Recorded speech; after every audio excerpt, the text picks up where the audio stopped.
dalka Qatar ee qaliijka ku yaala ayaa waxaa soo food saaray culays siyaasadeed iyo mid dhaqaale kadib markii ay xiriirka u jareen wadamada Carabta sida Sacuudiga, Imaaraadka iyo Masar kuwaas oo Qatar ku eedeeyay inay taageerto argagixisada. Soomaaliya ayaa dhexdhexaad ka noqotay xiisadan cusub iyadoo ku baaqday in jaamacadda Carabta arrintan ay xaliso. Jacfar Kuukaay ayaa warbixin arrintan ku saabsan inoo haya.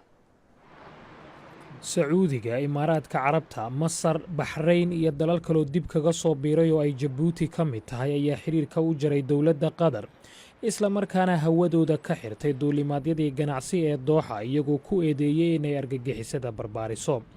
hase yeeshee Qatar si adag ayay ku beenisay eedayntaasi loo jeediyey. inkastoo wada hadallo ay dowladda Kuwait garwadeen ka tahay oo lagu doonayo in khilaafkaasi lagu soo afjaro ay socdaan, amiirka dowladdaasina uu socod ku tegay caasimadaha Riyaad, Abu Dhabi iyo Dooxa. haddana diblomaasi sare oo Maraykan ayaa sheegay inaanay haatan jirin wax Qatar lagala xajoodo iyadoo ay meesha ku jirto eedaynta dowladdaasi shidaalka hodanka ku loo jeediyey ee ku qotonta in ay maalgeliso argagixisada, isagoo intaasi raaciyey in dalalka Carabta ee doonaya in ay takooraan aanay go'aankooda dib uga laabanaynin. wasiirka arrimaha dibadda Imaaraadka Carabta Maxamed Qarqaash ayaa sheegay in si wada hadal loo galo ay Qatar waajib ku tahay inay dalkeeda ka eriso xubnaha ururka Xamaas isla markaana ay joojiso taageerada ay siiso kooxaha argagixisada ah ee Al-Qaacida ay ka mid tahay sida uu hadalka u yiri. sidaasi si la mid ahna ay meesha ka saarto warbaahinta ay maalgeliso oo ay ku jirto shabakadda Al-Jazeera. Turkiga ayaa Arbacadii sheegay inuu barbar taagan yahay dowladda Qatar.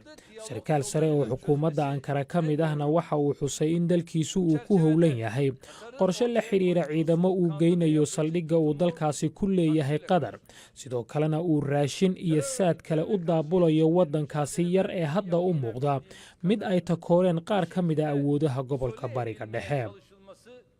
madaxweynaha Turkiga Rajab Tayyip Erdogan ayaa sheegay in go'doominta Qatar aanay dhibaatada xal u noqonaynin, waxaanu Erdogan oo ilaa muddaba isku dayayay in uu kaalin dhexdhexaadina ka qaato mashaqadan intaasi ku daray in dalkiisu uu dhabarka isaga jebinayo sidii uu gacan uga geysan lahaa soo afjarista qalalaasaha gobolka ka jira.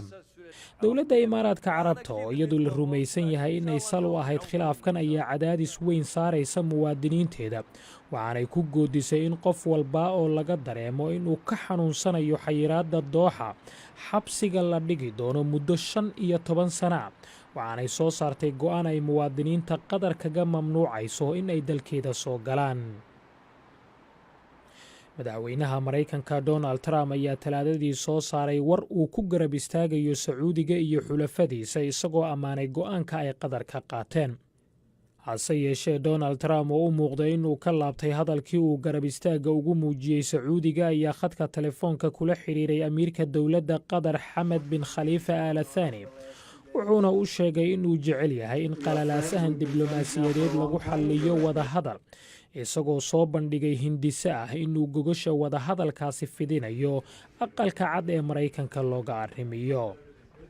wasiirka gaashaandhigga Maraykanka James Mattis oo isaguna la hadlay dhiggiisa dalka Qatar waxa uu sheegay in Maraykanku ay ka go'an tahay dhowrista ammaanka gobolka. Qatar waxaa ku sugan ilaa 8,000 oo askari oo Amerikaan ah, waxaana ku yaala saldhigga ugu weyn ee ay ciidamada cirka Maraykanku ku leeyihiin Bariga Dhexe, kaasoo ay ka ambaqaadaan diyaaradaha duqeeya fariisimaha ISIS.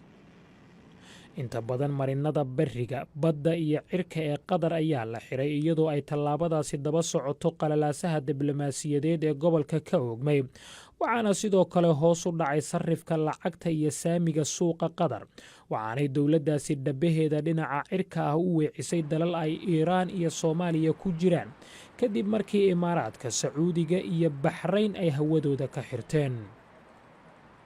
muwaadiniinta Qatar ayaa ku xoomay suuqyada iyagoo ka cabsi qaba in quutul daruurigu uu ka go'o.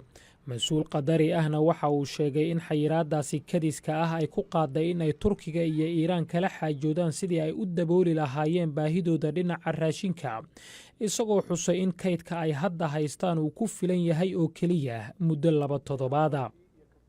dowladda Soomaaliya ayaa meel dhexe iska taagtay khilaafkan ka dhex xaloosan wadamada Carabta. Bayaan ka soo baxay wasaaradda arrimaha dibadda ayaa lagu sheegay in Soomaaliya ay ka xun tahay arrintan, waxaanay ku baaqday in xasaradan wada hadala lagu xalliyo. waxaanay ku dhawaaqday in iyadu waa Soomaaliya ay diyaar u tahay in ay gacan ka geysato xal u raadinta xiisadan.